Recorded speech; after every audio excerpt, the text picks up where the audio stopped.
France Info. L'Ukraine, un an après, le 17 juillet 2014, le vol MH17 de la Malaysian Airlines s'était abattu en plein vol avec 298 personnes à son bord, vol touristique entre Amsterdam et Kuala Lumpur, pris pour cible en plein ciel et surtout en plein conflit dans l'est de l'Ukraine.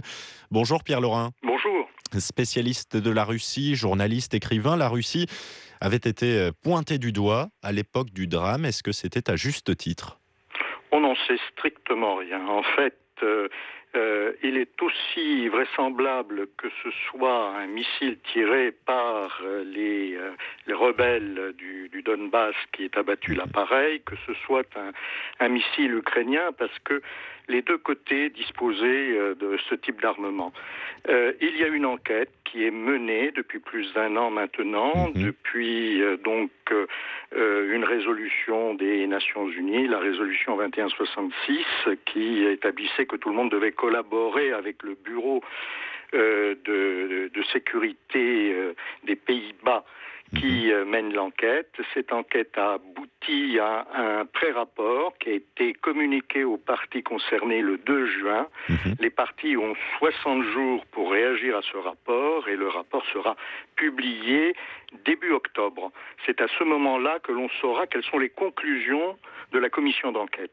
Toutes les parties devaient participer à l'enquête, dites-vous. Est-ce que ça a été le cas ? Oui, toutes les parties ont participé à l'enquête. La Russie a transmis les documents qui étaient en sa possession, c'est-à-dire les comptes rendus de radar, les rapports sur les communications des contrôleurs aériens, etc. En revanche, ce que les Russes estiment peut faire plaie, disons, c'est que leurs experts n'ont pas été invités à travailler avec le bureau des Pays-Bas, alors que des experts ukrainiens qui sont également partis dans le conflit l'ont été. Donc, vous trouvez que l'enquête est orientée ?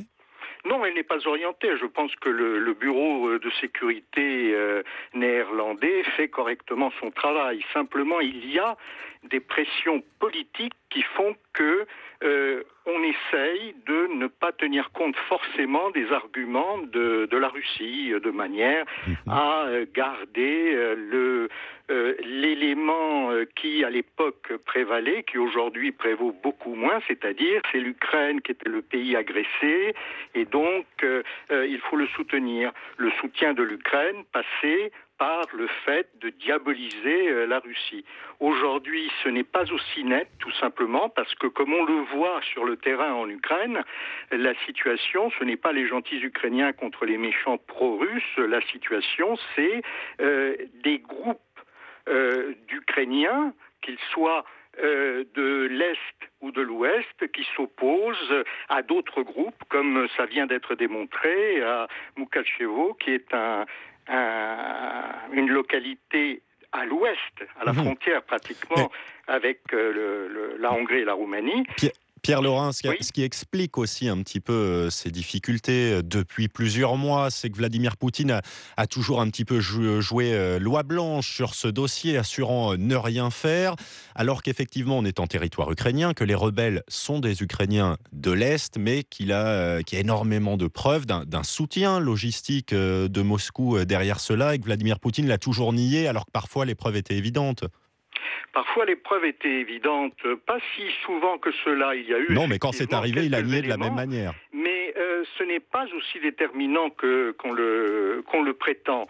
Par ailleurs, lorsque vous avez actuellement des soldats de l'OTAN qui interviennent en servant d'instructeurs à l'armée ukrainienne, on ne présente pas cela comme une intervention directe ou indirecte. On dit finalement c'est normal.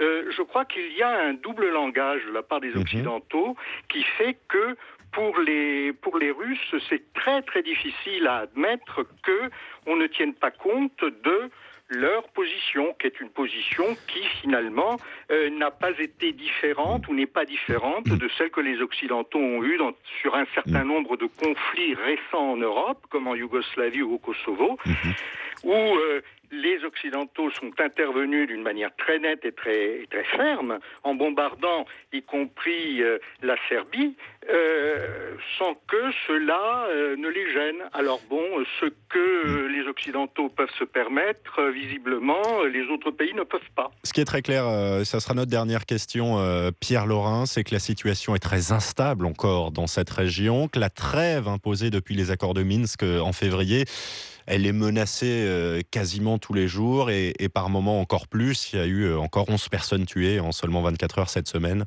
Oui, bien sûr, c'est très fragile.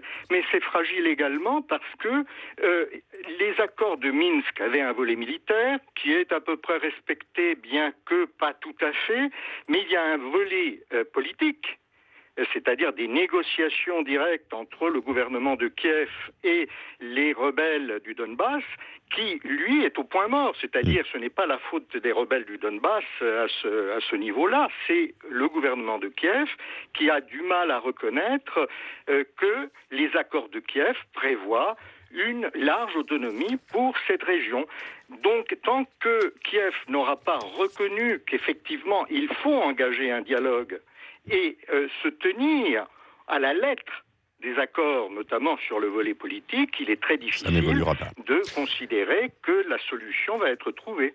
Pierre Laurin, journaliste, écrivain et surtout spécialiste de la Russie, merci d'avoir été en direct avec nous sur France Info.